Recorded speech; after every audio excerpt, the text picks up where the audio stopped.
सर्वांग motivation channel में आपका स्वागत है। दोस्तों, आज की इस कहानी के द्वारा उन चीज़ों के बारे में बताया जाएगा जो जीवन को बेहतर बनाती हैं। इस कहानी के द्वारा आप जानेंगे कि हमें जीवन में क्या और कितना करना चाहिए ताकि हम एक सुकून भरी जिंदगी जी सकें। दोस्तों, अगर कहानी को अंत तक सुनेंगे तो आपको एक बड़ी सीख मिलेगी। तो चलिए कहानी शुरू करते हैं। एक बार की बात है, एक राजा ने अपने 3 सबसे अच्छे मंत्रियों की परीक्षा लेनी चाहिए। उसने अपने तीनों मंत्रियों को बुलाया और कहा कि मैं आप लोगों को 2 काम दूंगा और जो उन दोनों कामों को पूरा कर लेगा उसे कीमती इनाम दिया जाएगा। इनाम की बात सुनते ही तीनों मंत्रियों ने राजा की बात मान ली। इसके बाद राजा ने तीनों मंत्रियों को एक एक थैला दिया और कहा, आप तीनों हमारे बगीचे में जाइए और इन थैलों में अच्छे अच्छे फल भर के लाइए। जो ज्यादा फल भर के लाएगा उसका पहला काम पूरा माना जाएगा और उसके बाद मैं आपको दूसरा काम बताऊंगा। राजा की बात मानकर तीनों मंत्री बगीचे में चले गए और फल जमा करने लगे। पहले मंत्री ने सोचा कि राजा हमारे तोड़े हुए फल खाएंगे तो नहीं।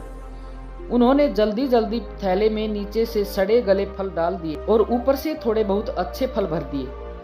दूसरे मंत्री ने सोचा कि राजा के लिए अच्छे फल भरने चाहिए, क्या पता राजा किसी को ये फल भेंट करे।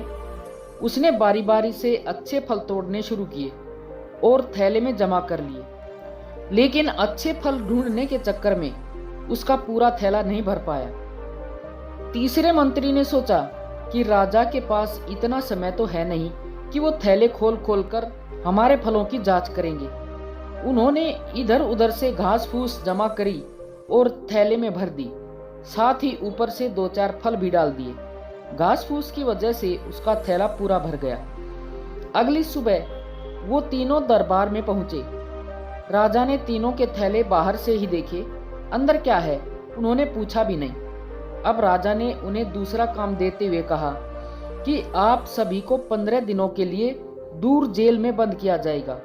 वो 15 दिन आपको इन फलों के सहारे ही निकालने हैं और जो सही सलामत आएगा वो ये परीक्षा जीत जाएगा। तीनों को अलग अलग जेलों में रखा गया। जेल के अंदर थोड़ा पीने के पानी के अलावा कुछ नहीं था। खाने के लिए उनके पास उनके फल ही थे। पहला मंत्री, जिसने ऊपर से अच्छे फल भरे थे और नीचे से सड़े, वो कुछ दिनों तक अच्छे फल खाता रहा और आराम से दिन निकालता गया। लेकिन बाद में जब उसे सड़े फल खाने पड़े तो वो बीमार हो गया। दूसरा मंत्री, जिसके थैले में कम और अच्छे फल थे, वो थोड़ा थोड़ा करके फल खाता रहा और उसने सही सलामत अपने 15 दिन निकाल दिए। तीसरा मंत्री, जिसके पास कुछ ही फल थे और बाकी घास फूस था, वो कुछ ही दिनों तक जिंदा रहा और भूख की वजह से मर गया। 15 दिन बाद राजा अपने सैनिकों के साथ वापस आया। दूसरे मंत्री ने अपनी परीक्षा पास कर ली थी और इसे उचित इनाम दिया गया। दोस्तों, इस कहानी में जो थैला है वो है हमारा जीवन और जो जेल है वो है हमारे जीवन के आखिरी दिन, यानी कि हमारा बुढ़ापा। इस समय में हम अपने जीवन के बगीचे में हैं। हम अपने जीवन को जिन चीजों से भरेंगे वही चीजें अंतिम समय में हमारे जीवन को अच्छा और बुरा बनाएंगी। अब आप खुद से ये पूछें कि आप इस जीवन के थैले में क्या भर रहे हैं। कुछ लोग हैं जो सिर्फ पैसा भरने में लगे हैं। वो पैसा जमा करना चाहते हैं, उसके लिए वो ना परिवार पर ध्यान दे पाते हैं और ना ही अपने रिश्तों पर। जब उनका अंतिम समय आएगा तब उनके पास पैसा तो होगा लेकिन अपना कहने वाला कोई नहीं होगा। कुछ हैं जो इस वक्त पैसा तो जमा कर रहे हैं लेकिन साथ ही वे नशे की लत में भी पड़े हैं, जिससे उनका जीवन खराब होता जा रहा है। कुछ हैं जो कुछ नहीं करते, खाली रहते हैं, उनके जीवन का कोई उद्देश्य ही नहीं है। ऐसे लोगों का अंतिम समय भी दूसरों के भरोसे ही कटेगा। इसलिए जरूरी है कि इस जीवन के थैले में आप वो चीज भरें जो जिंदगी में ज्यादा जरूरी है। कुछ पैसे, कुछ रिश्ते, कुछ नाम और कुछ दोस्त और कुछ अपने, क्योंकि यही वो चीजें हैं जो आपके अंतिम समय को बेहतर बनाएंगी। यही वो चीजें हैं जिनसे जीवन का महत्व है, वरना इस दुनिया में कितने आए और कितने निकल गए।